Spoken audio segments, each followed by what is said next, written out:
base da nossa fé está ancorada na certeza de que o nosso Rei ressuscitou. Vou falar de novo, e eu quero te fazer um convite, inclusive, eu quero estabelecer isso como cultura na nossa igreja. Todas as vezes que a gente citar que Jesus ressuscitou, a gente vai celebrar isso com tudo que a gente pode. Você está comigo? Porque o inferno celebrou quando ele foi rasgado, o inferno celebrou quando ele foi humilhado, o inferno celebrou quando as vestes dele foram partidas, o inferno celebrou quando ele gemia. Mas a igreja celebra, porque aquilo que o inferno celebrou por 3 dias, nós celebramos desde aquele dia até a eternidade. Então vim aqui nessa manhã declarar o que diz em Mateus 28:6. Ele não está aqui porque já ressuscitou. Aleluia! Aleluia! Atos 3:15 diz: vocês mataram o autor da vida, mas Deus o ressuscitou dos mortos, e nós somos testemunhas disso. Alguém pode dizer glória a Deus por isso? Aleluia! O tema da mensagem de hoje é o dia que mudou tudo. O dia que mudou tudo. Não mudou só para aqueles que criam, mudou para aqueles que também não criam. Mudou o calendário, mudou a agenda. Aqueles que não criam que ele era quem dizia ser, passaram a ter plena convicção depois dos sinais. Jesus foi crucificado, era dia, se tornou noite. O sol se recusou a brilhar a partir do momento em que o Filho de Deus encontrou a morte. As rochas se partiram. Algo aconteceu naquele dia, mas algo aconteceu a partir daquele dia. O que Jesus enfrentou na cruz do Calvário não foi algo só que mudou a religião, foi algo que mudou toda a criação. Os escravos, a partir da redenção, se tornaram filhos. Aqueles que estavam perdidos foram achados. Aqueles que estavam doentes, enfermos, encontraram no sangue de Jesus uma fonte de cura.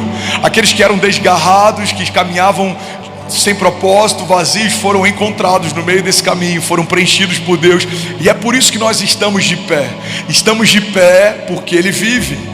É porque Ele vive que a gente consegue crer que o amanhã vai ser melhor que hoje. É porque Ele vive que a gente sabe que nenhuma palavra do inferno tem mais poder do que as promessas que sobre nós foram estabelecidas. É porque Ele está ao lado do Pai e intercede por nós, que nós entendemos que não somos um organismo social, não somos um clube, não somos um lugar de encontro, somos a igreja de Jesus. Nós caminhamos sobre as águas e as portas do inferno não prevalecerão contra nós. Alguém comigo aqui nessa manhã? Se puder zerar o retorno do palco, deixar só no início, por favor. Sabe, a gente vê na antiga aliança coisas extraordinárias acontecendo. A gente vê na antiga aliança, por exemplo, o mar se abrindo para o povo passar. Mas na nova aliança, depois da ressurreição de Jesus, algo ainda mais sobrenatural acontece. Jesus nos convida a andar sobre o mar. Sabe, eu acredito que isso é um simbolismo também da mudança da dinâmica a partir da mudança de aliança. Alguns inimigos que saíam da nossa frente no tempo passado, agora a gente caminha sobre eles no tempo presente. Eu vou falar isso de novo e alguém vai pegar isso daqui em nome de Jesus. Quando Jesus ressuscita, Ele não só volta da morte, como Ele traz consigo as chaves do Hades e da morte. E Ele estabelece debaixo dos seus pés todo poder, principado e potestade. São estabelecidos como assoalhos dos pés do nosso Deus. Então aquilo que no passado saía da frente para a igreja passar, no tempo presente é usado como caminho para que a igreja caminhe. Então os inimigos que quase te pararam, quase te mataram, quase acabaram com a tua vida, a partir do momento que Jesus entrou nela, são só testemunho daquilo que Deus vai fazer. É aquele que é capaz de gerar tudo em todos. É aquele que trabalha sem limitações, porque a fé não limita a Deus e Deus não limita a fé. É sobre Ele que eu quero falar nessa manhã. Alguém comigo aqui diga amém. A gente olha para a história de Jesus e a ressurreição, e ela é marcada por 3 momentos: a sexta-feira da paixão, quando Ele é entregue, quando Ele é ferido, quando Ele entrega o seu espírito, quando Ele é morto. E a sexta-feira é seguida pelo sábado. No sábado há silêncio, no sábado há desânimo, no sábado há dúvida.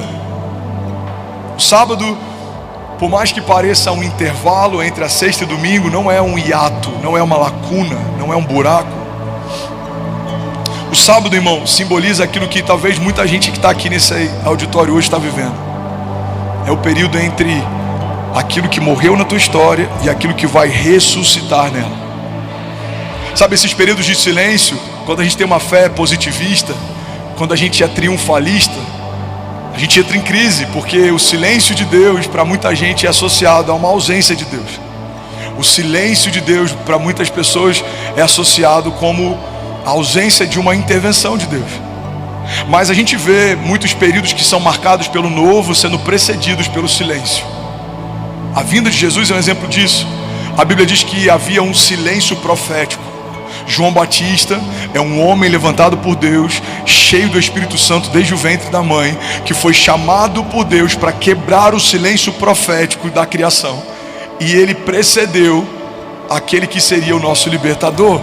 Você percebe que antes de Jesus, silêncio. Antes da ressurreição, silêncio. Talvez antes do teu próximo milagre você esteja vivendo um silêncio. Mas Deus não está apático, apesar de ter momentos em que Ele não fale.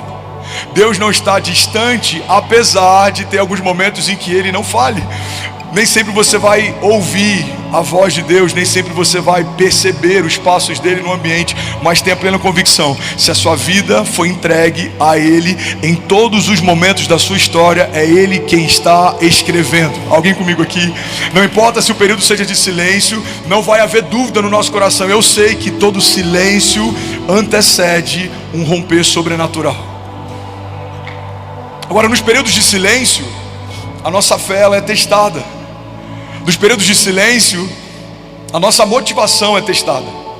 A Bíblia diz que quando Jesus volta para os seus, Ele lembra de uma promessa que havia sido feita pelo seu Pai e foi relembrada por Jesus. Ele diz: olha, vocês lembram que o profeta declarou que o Espírito seria derramado sobre toda a carne, que os vossos velhos teriam sonhos, os vossos jovens terão visões, que os vossos filhos e as vossas filhas profetizarão? Vocês lembram? Sim, Jesus, a gente lembra. Então, permaneçam até que se cumpra essa promessa. Jesus aparece para os discípulos e Ele fala poucos dias antes de Atos 2 acontecer. Ele lembra daquilo que aconteceria, que o seu Pai já havia prometido. Mas a Bíblia diz que entre o dia em que Jesus lembra isso para eles e o dia em que Atos 2 acontece, centenas de pessoas desistiram. Irmão, guarda isso aqui em nome de Jesus. Esses períodos de silêncio é o período que muita gente volta para o lugar de origem. É como aqueles homens no caminho de Emaús. Voltaram a fazer o que faziam, como Pedro voltando a pescar, voltavam a praticar o que praticavam. Mas eu vim aqui te lembrar que assim como esse período entre a morte de Jesus e a ressurreição, esse período que você pode estar vivendo de silêncio de Deus, é o período que antecede um romper sobrenatural. Aquilo que parecia morto vai ressuscitar. Sonhos esquecidos serão lembrados. Promessas antigas se cumprirão. Aquilo que Deus liberou sobre você desde o ventre da tua mãe, aquilo que antecede a tua existência, mesmo que haja resistência ao teu redor, se você crer e não duvidar, se você caminhar debaixo de uma palavra e não recuar, aquilo que Deus disse que vai acontecer, já aconteceu. Nenhuma resistência é forte demais, nenhum gigante é alto demais, quando aquele que opera em nós é o Deus dos exércitos, aquele que tomou para si as chaves do Hades e da morte. Alguém comigo aqui diga: eu creio que assim como a morte não foi o fim da história, diga: a morte na minha vida não é a palavra final também. Sobre a minha casa, sobre os meus filhos, sobre os meus negócios, sobre o meu chamado, diga: a última palavra sempre é de Deus. Sabe uma coisa que eu amo no Evangelho, e a história da redenção é o símbolo maior disso, é que mesmo quando parece que era o fim, Deus é poderoso para fazer algo novo de novo. Eu amo a forma como Deus manda chamar a gente, mesmo quando os nossos inimigos se dão por vencidos, vencedores. A gente olha para a história de José, o inferno olha para José e fala: o plano foi abortado, foi vendido a escravo, mas no tempo certo Deus manda chamar José. A gente olha para a história de Davi, o plano foi abortado, ele é um fugitivo, está se escondendo em cavernas no deserto, mas no tempo certo Deus manda chamar Davi. Foi assim com a história de Daniel. O plano foi abortado, os leões se alimentarão da fé desse homem de Deus, mas no tempo certo Deus manda chamar Daniel. Foi assim com a história de Jesus. Os religiosos mandaram prendê-lo, julgaram, crucificaram. O inferno pode até ter pensado, o projeto foi abortado. O Filho de Deus se tornou uma vergonha. Mas ao terceiro dia, Deus mandou chamar Jesus. E quando ele ressuscita, não vou falar de novo, alguém vai pegar isso daqui. Quando Jesus ressuscita, a Bíblia diz que ele faz de todo o inferno um espetáculo público, triunfando sobre eles na cruz. Então levante suas mãos, declare com autoridade, diga: assim como a morte não foi o final da história do meu Redentor, diga: a morte e as palavras de morte não são o final da minha história. Diga: tudo que estava morto, a partir de hoje, diga, vai ressuscitar em nome de Jesus. Se você crê nisso, irmão, você pode dar um brado de liberdade no seu lugar. Será que alguém vivo em Jesus pode fazer barulho? Aleluia, aleluia. Vocês estão felizes com Jesus ainda? Marcos 15, ainda bem que eu vi em Jesus. Marcos 15 fala sobre aquele dia. Sabe, por muito tempo a religião tratou o momento da ceia, por exemplo, como um funeral. Guarda isso aqui, irmão. Muitas vezes a gente está tentando agir com temor e reverência, mas a gente tem substituído isso por peso, tristeza. A ceia não é um funeral. A ceia é uma festa de casamento. A ceia lembra do dia em que o nosso rei morreu, mas ela é um memorial de gratidão, porque sabemos que ao terceiro dia ele ressuscitou. Então precisamos ter temor quando a gente lê sobre a morte dele, mas a gente sabe qual é o final da história. Eu amo uma frase do Billy Graham que ele diz: eu li o último livro da Bíblia, fiquem tranquilos, vai terminar tudo bem. Fala para quem está do seu lado: vai terminar tudo bem, vai ficar tudo bem. Irmão, esses dias um pastor, ele fez um vídeo só para combater uma ministração minha que se chamava Vai Ficar Tudo Bem.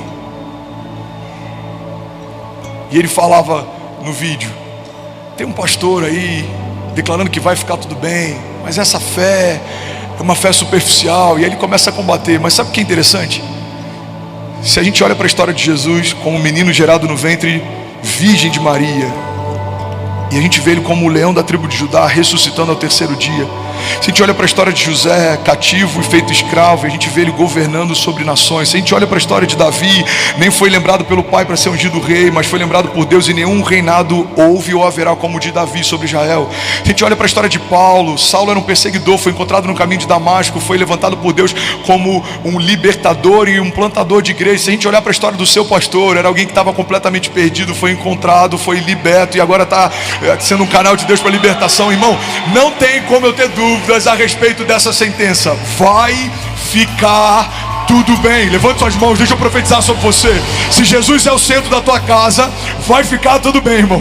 Se a tua fé é uma fé em Cristo Jesus, é uma fé do tipo de Deus, vai ficar tudo bem. Se você olhar para o autor e consumador da tua fé e esquecer a força dos ventos, a altura das ondas, vai ficar tudo bem. Se você ensinar os seus filhos no caminho que deve andar, quando crescer, eles não se desviarão dele, não serão motivo de vergonha, pelo contrário, serão um bom testemunho, serão o seu legado, irão onde você não foi, viverão o que você não viveu, e no final da tua história você vai olhar para a tua descendência e para os seus filhos assentados como brotos de oliveira ao redor da tua mesa, e você vai ter a plena convicção: vai ficar tudo bem. Se a tua fé estiver firmada em Jesus, e não em pastores ou líderes, e não em homens que são passíveis de erros, mas daquele que nunca errou, que nunca pecou, que se entregou por nós, que ao terceiro dia ressuscitou. Vamos, igreja, levante suas mãos e diga: vai ficar tudo bem. Você pode celebrar Jesus no seu lugar. Aleluia. Tudo bom? Você acabou de assistir uma mensagem aqui do nosso canal. Eu tenho certeza que ela te edificou e que ela vai gerar algo novo em você. E a gente separou mais 2 vídeos. Eu quero deixar essas indicações aqui para você continuar queimando com Jesus. E eu quero muito te fazer um pedido também. Se essa mensagem te edificou, comenta aqui embaixo, segue o canal, me ajuda a compartilhar para que mais pessoas sejam tocadas também. Deus te abençoe.